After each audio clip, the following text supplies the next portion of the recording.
The Galactic Council outlawed humans. It was already too late. Part 1, the Judgment Spire hung in the void like a frozen tear of glass and light. Orbiting the dying star Velos Prime, it pulsed with soft blue energy, a symbol of order in a galaxy that had known chaos for millennia.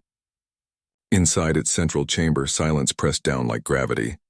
Over 300 alien species filled the tiered galleries, some made of living stone, others of swirling gas, some barely more than thought-given form.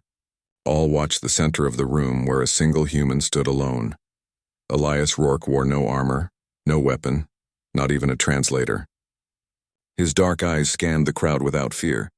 His clothes were simple: a gray tunic, worn boots, the uniform of Earth's last diplomatic mission. Around him, shimmering energy bands held him in place, not that he tried to move. He had come here willingly. At the highest tier, the High Arbiter Velos 9 rose. Its body was a column of interlocking crystals, shifting colors with every word. "Ambassador Rourke," it intoned, voice echoing through the chamber like wind through ancient ruins. "You stand accused before the Galactic Council for crimes against galactic peace." A murmur rippled through the galleries. Some species hissed, others pulsed with cold light. "Your species," Velos 9 continued, "conducted forbidden faster-than-light experiments near Titan. You refused to surrender your genetic archives. You destroyed a Cathari scout vessel after it entered your system, claiming it was trespassing. And worst of all, you ignored every summons for 3 standard cycles." Elias said nothing. He just waited.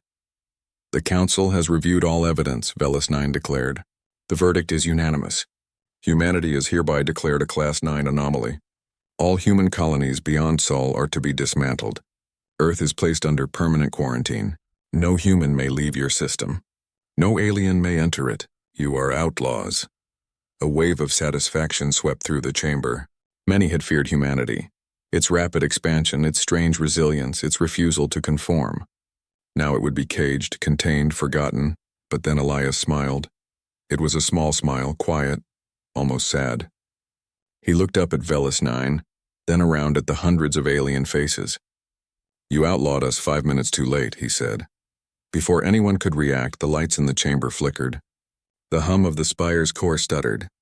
On the massive view screen behind the Arbiter, the live feed from Sol system changed, where Earth's moon had hung for billions of years. Gone. In its place floated something smooth, black, and impossibly large. It had no edges, no seams, no visible propulsion. It simply was. And it pulsed once, slow, deep, like a heartbeat. Alarms blared across the spire. Alien delegates shouted in dozens of languages. Velos 9's crystals flared red. "What is that?" it demanded. Elias stepped forward. The energy bands holding him dissolved as if they'd never existed. No one had deactivated them. They had simply stopped working. "We didn't build it," Elias said, his voice calm now, carrying through the sudden silence. "We found it, buried under the moon's surface. We didn't understand it at first. It didn't respond to commands, to math, to force. But then we tried something else." He paused, letting the tension coil tighter. "We played it music. We showed it paintings. We read it poems written by children. And it woke up." On the view screen, the black structure pulsed again. This time, a ripple of silver light spread outward from it. Faster than light, faster than thought. It washed over Earth, over Mars, over the human ships docked at Jupiter Station. Then it kept going, out past Pluto, into the Kuiper Belt, into the void. Across the galaxy, every non-human vessel within 10,000 light-years suddenly lost power. Weapons went dark. Shields collapsed. Navigation systems froze. Even the Judgment Spire's own defenses sputtered and died. But human ships, they glowed softly with the same silver light. Their systems hummed stronger than before. Panic erupted in the chamber. A Mircon delegate slammed its clawed fists on the railing. "Sabotage! They've hacked the network!" "No," Elias said gently. "It's not hacking. It's choosing." He walked slowly toward the center of the room, no one stopping him. "You think we're dangerous because we fight. But that's not why you fear us. You fear us because we feel, we dream. We make things that serve no purpose except to be beautiful. And that is something your logic-based empires can't control." Velos 9's voice trembled. An unheard-of thing for a being of pure reason. "What do you want?" "Nothing," Elias replied. We're not here to conquer. We're here to warn you. Warn us of what? That you just outlawed the only species the Cradle recognizes as worthy. The Cradle? The thing you see on the screen. That's what we call it. It's not a weapon. It's a test. And you failed before you even knew there was a test. Outside, the Silver Pulse reached the Council's fleet stationed near Velos Prime. One by one, their warships went dark. Human freighters and science vessels, however, began to move. Gracefully, silently, forming a protective ring around Earth's position on the screen. A Silva Collective delegate, her leaf-like skin trembling, whispered, "What happens now?" Elias looked at her, then at all of them. "Now you watch. And you learn." He turned and walked toward the chamber's exit. No one tried to stop him. The doors slid open on their own. As he stepped into the corridor, the lights came back on, but only along his path. Behind him, the chamber remained dim, the aliens frozen in shock. Back in Sol system, the Cradle pulsed a third time. This pulse was different. It didn't disable systems. It sent a message. Every being in the galaxy heard it, not in their ears, but in their minds. A single image, Earth, blue and green, spinning peacefully in the sun. And beneath it, words in every language ever spoken.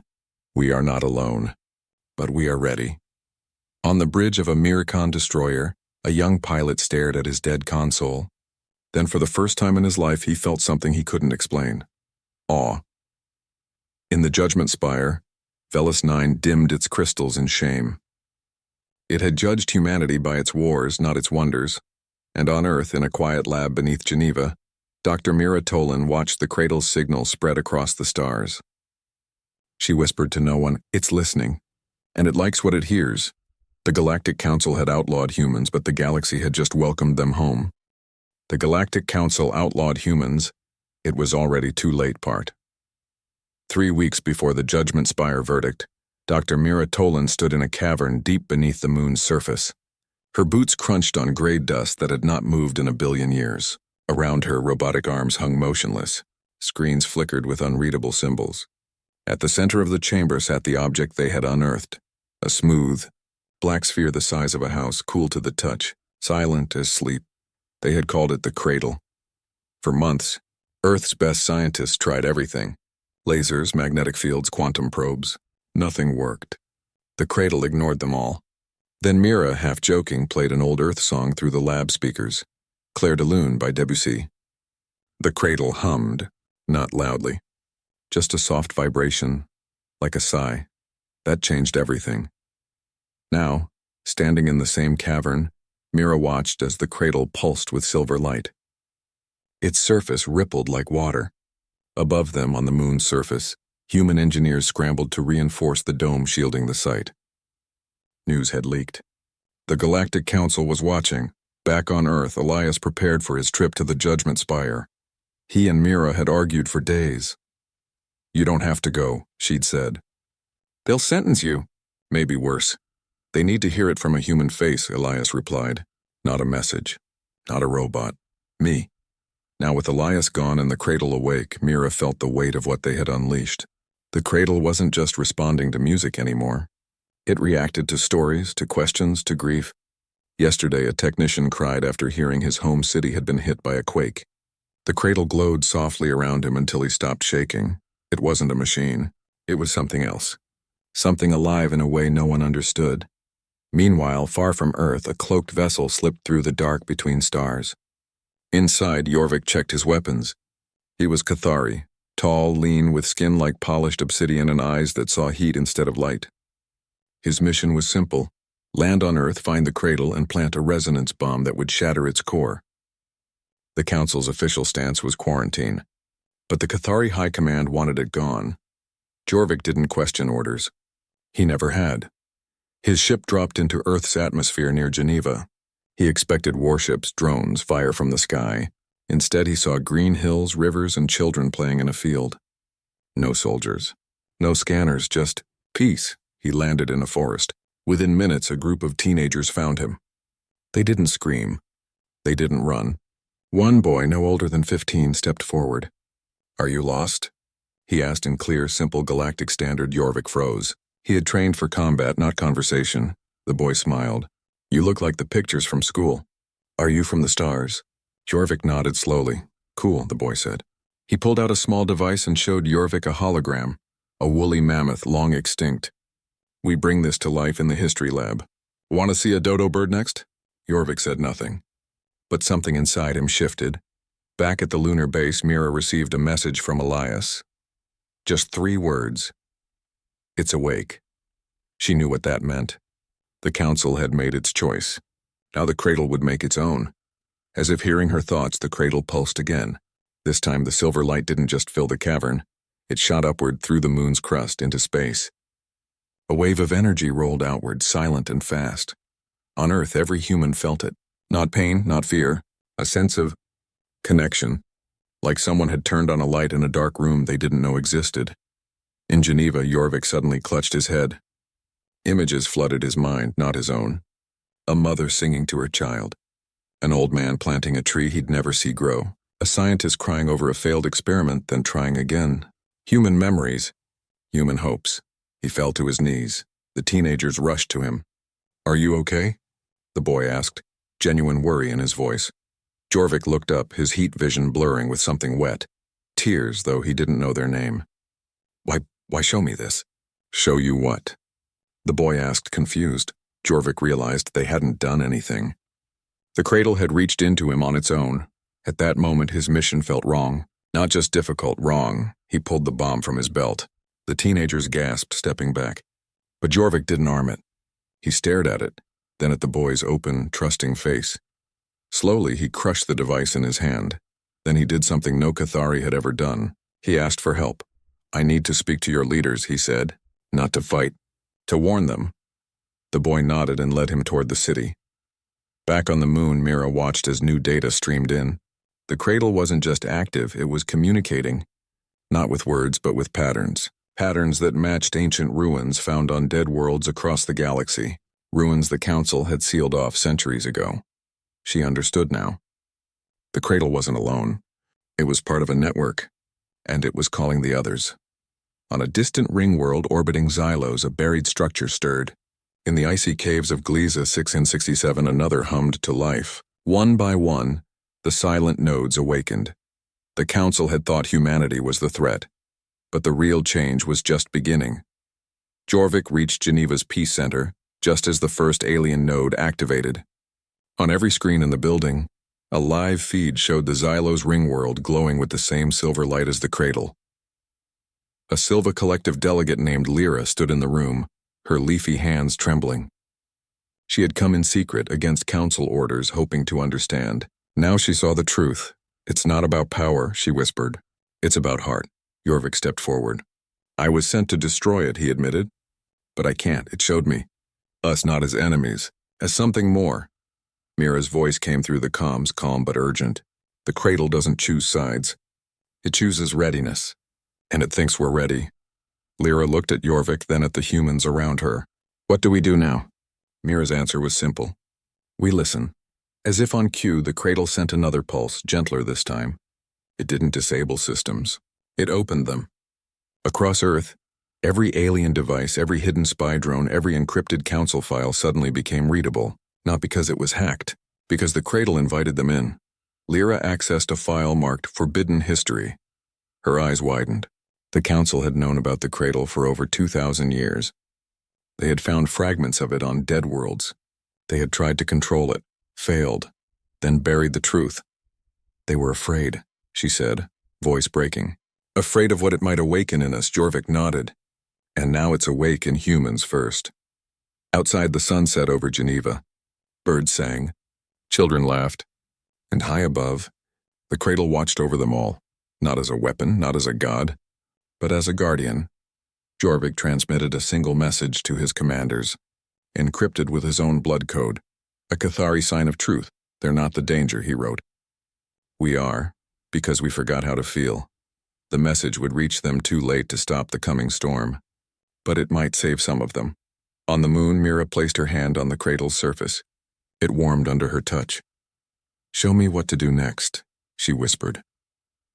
The cradle answered, not with words, but with a vision. A galaxy not ruled but healed, not by force but by understanding. And at the center of it all, Earth. Not because humans were the strongest, but because they never stopped trying to be kind. The Galactic Council outlawed humans. It was already too late, Part 3. The galaxy cracked open like an egg. After the cradle's second pulse, the old order began to fall apart.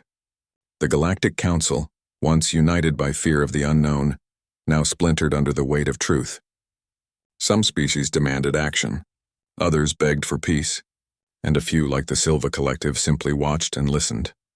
On Earth, Elias returned from the Judgment Spire not as a prisoner, but as a messenger. He found Geneva transformed, not by war but by wonder. Alien ships that had once hovered in threat now drifted in quiet orbit, their crews asking questions instead of firing weapons. Humans answered with open doors, shared meals, and stories told under open skies. But not all welcomed the change. The Mirkan, a warrior race with exoskeletons like black iron and minds trained for conquest, saw weakness in Earth's kindness. To them, mercy was a flaw, and flaws must be crushed. In their war chamber deep in the Krell Nebula, High General Vorak slammed a clawed fist onto the stone table. "They show no weapons," he growled. "They invite us in like guests. This is a trap." His second-in-command, a scarred veteran named Kex, hesitated. The Cathari defector Jorvik claims otherwise. "He says the cradle speaks to the soul." "Soul?" Vorak spat. "We have no use for ghosts. We have dreadnoughts. We have fire." Without council approval, Vorak ordered a strike. A single Mirkan dreadnought, the Iron Maw, was sent to Proxima Centauri, where humans had built a small research outpost. Its mission: destroy the station, send a message to Earth, and prove that emotion was no match for steel. The Iron Maw arrived in silence. It found the outpost empty. No ships, no defenses, just floating labs and gardens drifting in the void. Vorak's voice boomed over the comms. "Human filth. Show yourselves!" No answer came. Frustrated, the dreadnought fired. A plasma lance tore through the nearest module, vaporizing it in a flash of orange light. Then the cradle answered. From Earth, a ripple of silver energy shot across light years in an instant. It wrapped around the remains of the outpost, around the dreadnought, around the very space between stars. The plasma blast didn't vanish, it reversed. Not in a loop, but in a perfect echo. The same energy, the same path, returned to its source. The Iron Maw's shields flared and died. Its hull cracked like dry wood. The ship didn't explode, it simply folded in on itself, disabled but intact, floating like a dead insect in the cold dark. Back on Earth, Elias and Mira watched the feed in silence. "They'll see it as an act of war," Mira said. "No," Elias replied. "They'll see it as a mirror, and some won't like what they see." He was right. The Mirkan screamed betrayal. The Veln, a peaceful aquatic species, praised Earth's restraint. The Silva Collective called for emergency talks, but the damage was done. Trust had broken. In Geneva, Lyra, the Silva botanist, walked through a garden with Jorvik. Her leafy skin shimmered with soft green light. "The council hid the truth," she said. "They found cradle fragments on a dozen dead worlds. Each time, the species that touched it changed. Some ascended. Others went mad. The council chose fear over faith." Jorvik nodded. "We were taught that control is strength, but humans show that trust is stronger." At that moment, a new signal lit up every screen on Earth, not from the cradle, from Xylos. The ring world there, the first alien node to awaken, had activated fully. And it had chosen a host. Lyra froze as the image cleared. It was her. Her own face, but glowing with silver veins of light running through her vines. She hadn't gone to Xylos. She hadn't even left Earth. Yet the node had reached across space and touched her mind. "It saw my wish," she whispered. "I wanted to understand, so it let me in." Mira rushed to the command center. Data poured in. The Xylos node wasn't just alive, it was part of a network. And it was syncing with the cradle. More nodes were waking, one in the methane seas of Glisa, another in the dust storms of Zeta Reticuli. Each one seeking a mind open enough to listen. But the Mirkan saw only danger. Vorak, humiliated by the Iron Maw's failure, gathered his fleet. 50 dreadnoughts, 10,000 warships. He would not ask. He would not warn. He would burn Sol System to ash and call it justice.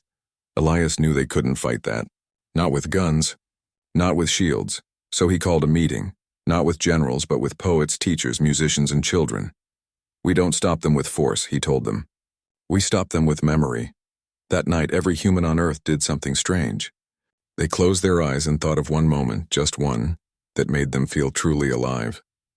A first kiss, a sunrise after a storm, a parent's hug, a song that healed a broken heart. They sent those memories into the cradle, not as data. As gifts, the cradle gathered them all, wove them together, and waited. As the Mircon fleet jumped into Sol system, ready to fire, the cradle pulsed again. This time, the pulse didn't disable ships. It showed every Mircon soldier a memory, not human but their own. Forgotten moments, a brother's laugh before war took him, a mother's lullaby, the taste of rain on their homeworld before the cities rose. For the first time in centuries, the Mircon felt something other than rage. General Vorak stood on his bridge, tears cutting through the dust on his face. He lowered his weapon, but not all obeyed. One captain, young and furious, fired anyway. A black hole warhead, a weapon that bent space itself, launched toward Earth. There was no time to stop it. Mira looked at Elias. "We have one chance." He nodded. "Do it." She linked the cradle to the global network. Every human mind became part of the shield. Not to block the warhead, but to transform it. As the weapon neared the Oort cloud, the cradle caught it in a web of silver light. Instead of collapsing into a singularity, the warhead bloomed. Energy twisted, cooled, stabilized, and where death should have come, a new star ignited, small, warm, and gentle. Planets began to form around it.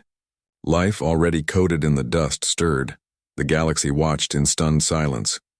Earth hadn't destroyed a weapon. It had turned it into a cradle of its own. In the Mircon fleet, mutiny spread. Soldiers refused orders. Captains shut down weapons. Vorak, broken but wiser, ordered a full retreat. Back in Geneva, Lyra stood beneath the new star's light, visible even in daylight.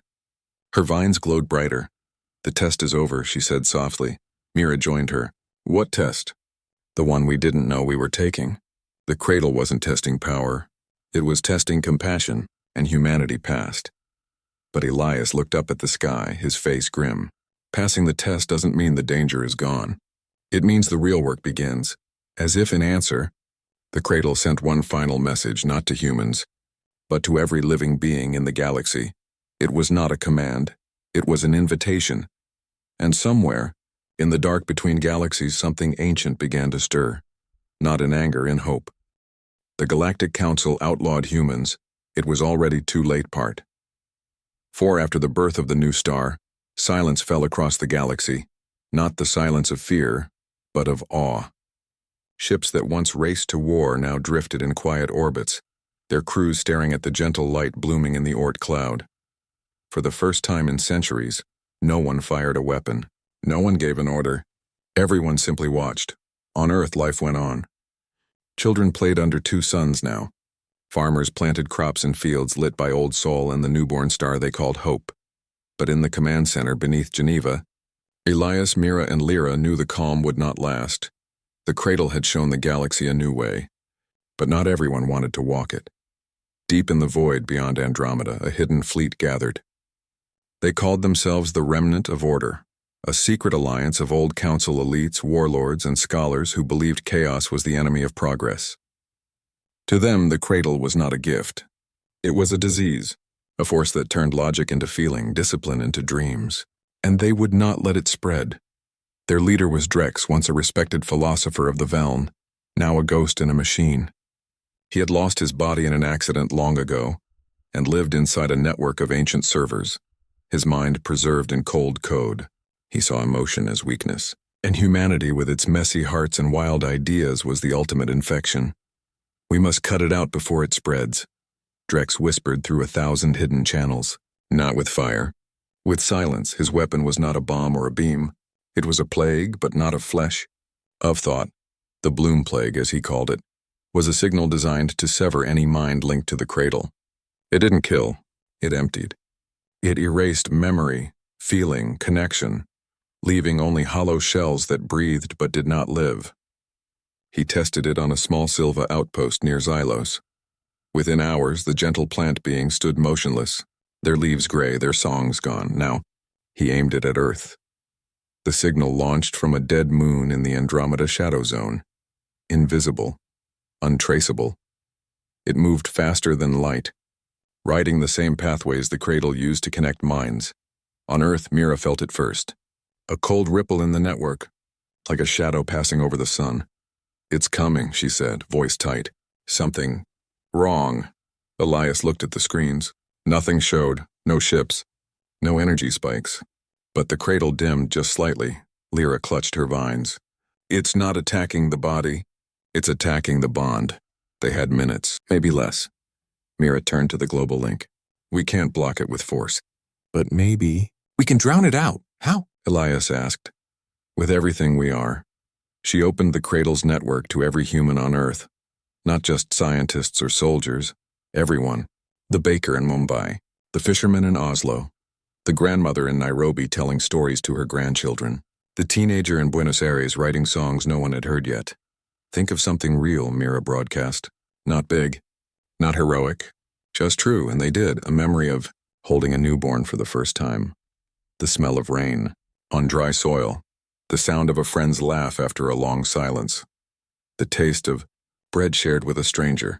Millions of tiny truths poured into the cradle. Not as data. As light. When the bloom plague hit the edge of Sol system, it met not a wall, but a flood.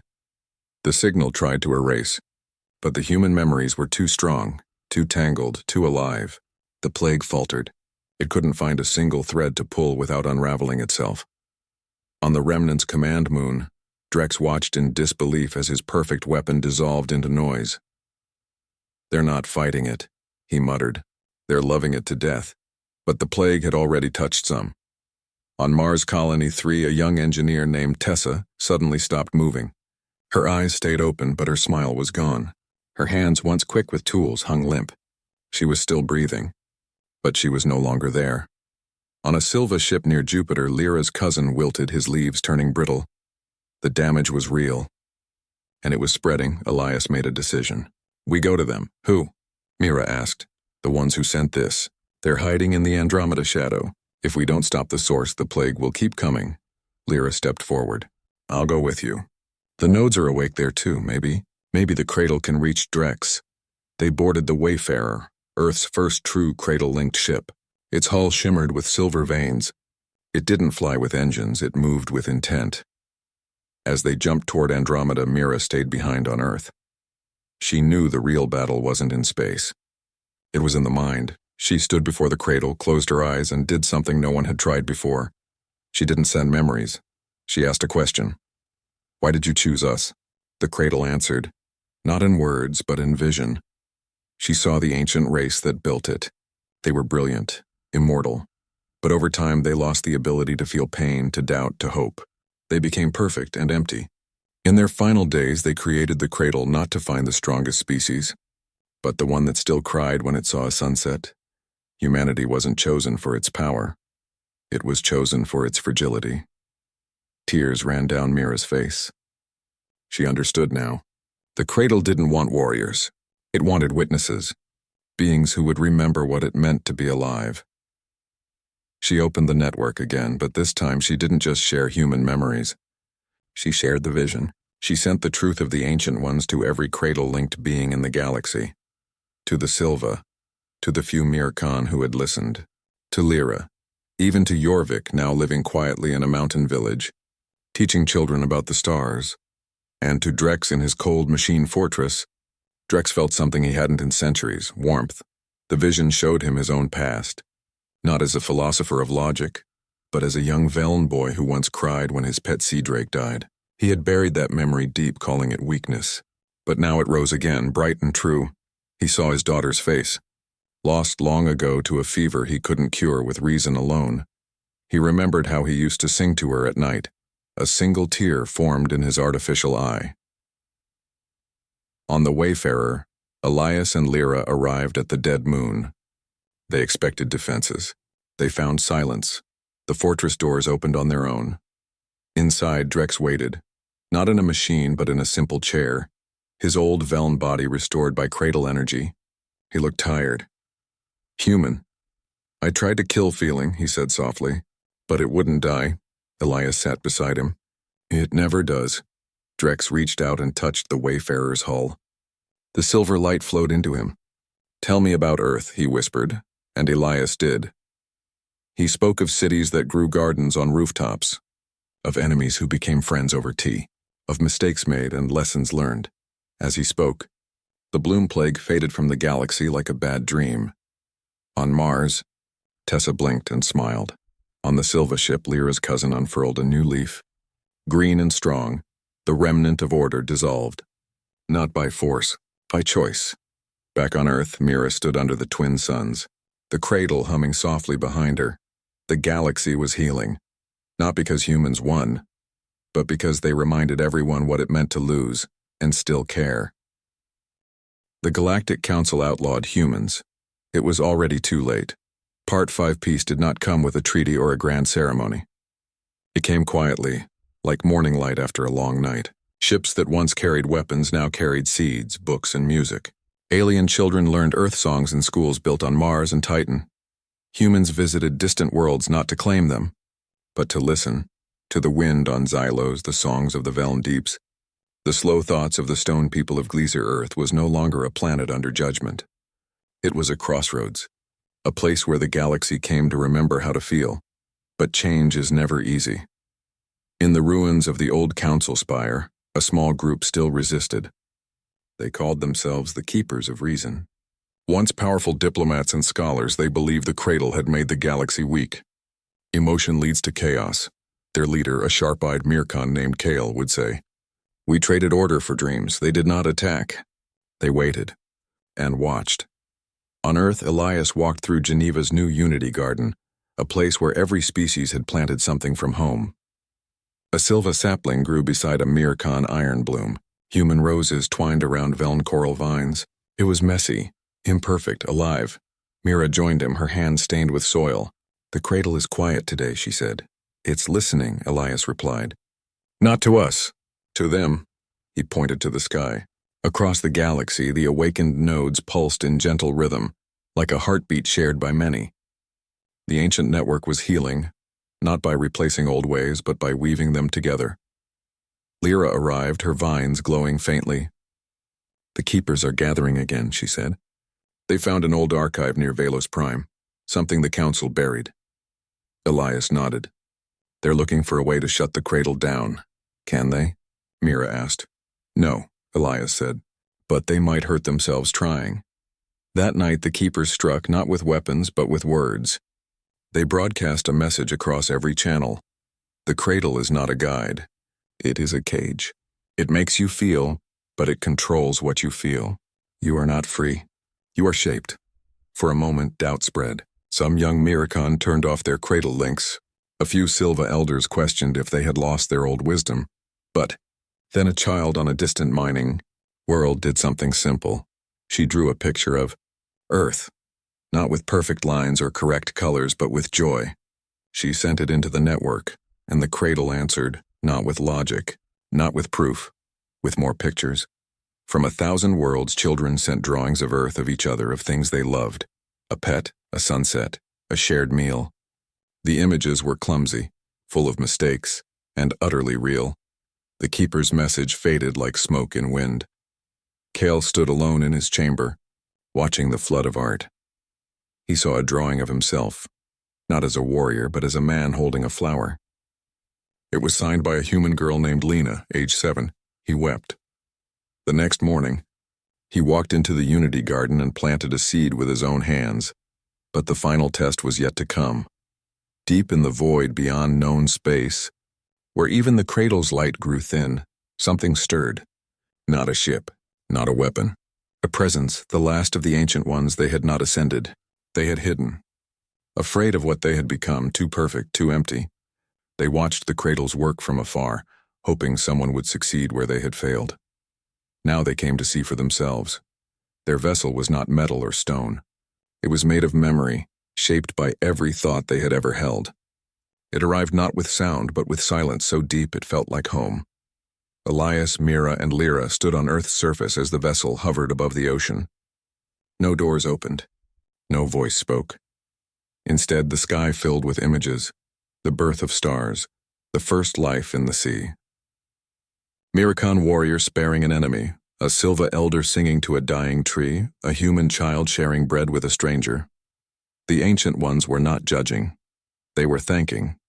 Then, one by one, the images turned to questions. Will you carry this forward? Will you remember when we are gone? Will you teach others to feel without fear? Elias stepped forward. He did not speak. He simply opened his heart and let the cradle show the truth. Yes. The ancient vessel glowed softly, then dissolved into light. Not gone, transformed. Their memories joined the network, not as rulers, but as whispers in the wind. On every world, beings felt it, a new depth in the cradle's song. A sense of completion. Back in Geneva, Jorvik sat with Lena, the girl who drew the picture. He showed her the stars through a simple telescope. Which one is yours? She asked. All of them, he said. And none. We belong to each other now. Mira stood with the cradle one last time. It no longer pulsed like a machine. It breathed like a living thing. It's done, she whispered. No. The cradle seemed to answer. It's just beginning. Years passed. The Unity Garden grew into a forest. Ships came and went. New friendships formed. Old wounds healed. Humans never became rulers of the galaxy. They became something better. Reminders. When a young Mircon felt rage, an elder would say, "Remember, Earth." When a Silva forgot to sing, a child would hum a human lullaby. When doubt crept in, someone would tell a story of the time the galaxy outlawed humans and lost everything by doing so. On a small world near the edge of known space, a child looked up at the night sky. She saw two suns, one old, one new, and smiled. She picked up a piece of charcoal and drew on the cave wall. A blue planet, a black sphere, and many hands reaching toward the stars. Far away, on Earth, Elias felt the drawing in his heart. He closed his eyes and whispered, "We are not alone." And for the first time in the history of the galaxy, it was true, not because of power, not because of fear, but because everyone finally chose to care. The cradle fell silent, not because it was broken, because it was no longer needed. The lesson had been learned, and the galaxy would never forget.